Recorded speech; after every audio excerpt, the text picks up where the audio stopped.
भाजपा की तरफ से विधान परिषद उम्मीदवारों के नाम का ऐलान होने के बाद मुख्यमंत्री योगी आदित्यनाथ ने ट्वीट के जरिए सभी 30 प्रत्याशियों को चुनाव के लिए शुभकामनाएं दी हैं। सीएम योगी ने अपने ट्वीट में लिखा है कि उत्तर प्रदेश में आगामी स्थानीय प्राधिकरण निर्वाचन क्षेत्रों के विधान परिषद द्विवार्षिक चुनाव हेतु आज बीजेपी यूपी के घोषित हुए समस्त प्रत्याशियों को हार्दिक बधाई। जन विश्वास के कारण आप सभी की विजय सुनिश्चित है, मेरी शुभकामनाएं। तो मुख्यमंत्री योगी आदित्यनाथ ने सभी को बधाई दी है। विधान परिषद चुनाव के लिए भाजपा ने अपने 30 प्रत्याशियों की जो पहली सूची जारी की, उसमें 18 पदाधिकारियों और पार्टी के समर्पित कार्यकर्ताओं को मौका दिया गया है।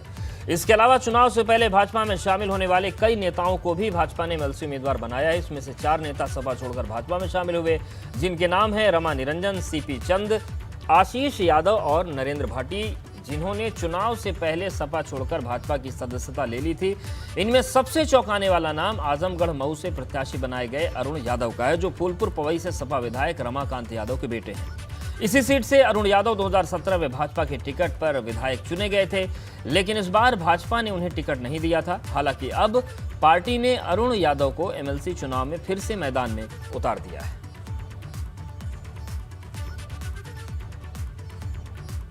तो देखिए, बड़े चेहरे हम आपको दिखा रहे हैं। नरेंद्र भाटी बुलंदशहर से बनाए गए हैं, प्रांशु दत्त द्विवेदी इटावा फर्रुखाबाद से प्रत्याशी बनाए गए हैं, रमा निरंजन झांसी जालौन से बनाई गई हैं, वंदना मुदित वरा मुजफ्फरनगर सहारनपुर, वागेश पाठक को बदायूं से प्रत्याशी बनाया गया और सत्यपाल सैनी को मुरादाबाद बिजनौर से प्रत्याशी बनाया गया है। वहीं अगर हम 30 नामों की बात करें तो आगरा फिरोजाबाद से विजय शिवरे हैं, बांदा हमीरपुर से जितेंद्र सिंह सिंगर, इलाहाबाद से केपी श्रीवास्तव को बनाया गया है, वहीं गाजीपुर से चंचल सिंह और रमा निरंजन झांसी जालौन ललितपुर से। विधायक जरूर है यहाँ पर सपा के, लेकिन वोट तो जो बाकी सदस्य हैं उनको करना है। प्रधान है, बीडीसी है, जिला पंचायत सदस्य हैं, और कोई किसी के वोट का मालिक नहीं है। सब लोग स्वतंत्र हैं अपना मत देने के लिए।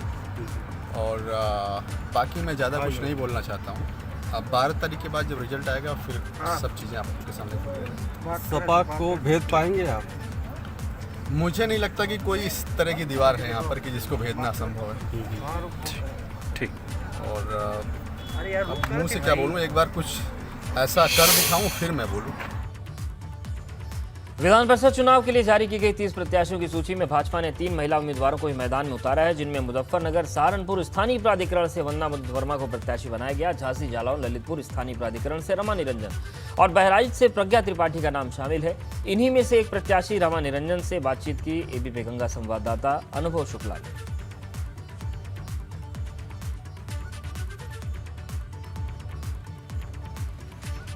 तो लगातार अब जोरमाइश शुरू हो जाएगी और अब जीत के दावे शुरू हो गए हैं और अब एमएलसी चुनाव में जोर आजमाइश की जाएगी।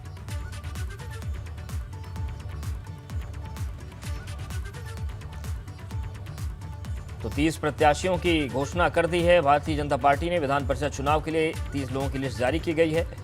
दावों का दम चला जा रहा है। भाजपा ने 3 महिला उम्मीदवारों को भी मैदान में उतारा है, जिनमें मुजफ्फरनगर सहारनपुर है और रमा निरंजन जो हैं वो झांसी जालौन ललितपुर से। उनसे बातचीत की, सुनवाते हैं।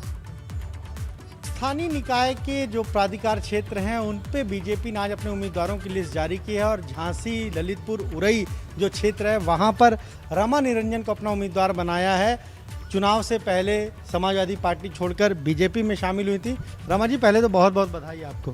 धन्यवाद भैया। जब आपने समाजवादी पार्टी छोड़ी थी, बीजेपी ज्वाइन किया था, हमने आपसे तब भी सवाल पूछा था कि क्या बातचीत पहले ही हो गई थी कि टिकट आप ही को देंगे स्थानीय निकाय के? क्या ऐसा हम लोगों ने तो भगवान राम की आस्था से पार्टी चेंज की थी कि यहाँ जो नीतियाँ हैं मुझे बहुत अच्छी लगती थी भाजपा की, तो मैंने सपा छोड़ के हमने कहा भाजपा में ज्वाइन करना चाहिए। और इसके बाद दावेदारी तो हर कोई करता है, मैंने भी दावेदारी की। मैं पार्टी के सभी पदाधिकारियों को, माननीय मुख्यमंत्री जी को, माननीय प्रधानमंत्री जी को, माननीय नड्डा जी को, अमित शाह जी को, अध्यक्ष जी को, सभी को बहुत बहुत बधाई देती हूँ, धन्यवाद देती हूँ कि उन्होंने मुझे पार्टी में शामिल करने के बाद मुझे पुनः एमएलसी का टिकट दिया। आपने सुना क्या कहना रमा निरंजन को बीजेपी ने उम्मीदवार बनाया और साफ तौर पर वो कह रही हैं कि उन्हें बीजेपी के जो काम है वो पसंद आए और इसीलिए सपा छोड़कर बीजेपी ज्वाइन की। और अब जब बीजेपी ने उम्मीदवार बनाया है तो पूरा भरोसा है कि एक बार फिर वो इस चुनाव को जीतेंगी और विधान परिषद पहुंचेंगी। कैमरा वीरेन के साथ अनवर शुक्ला, AP गंगा, लखनऊ।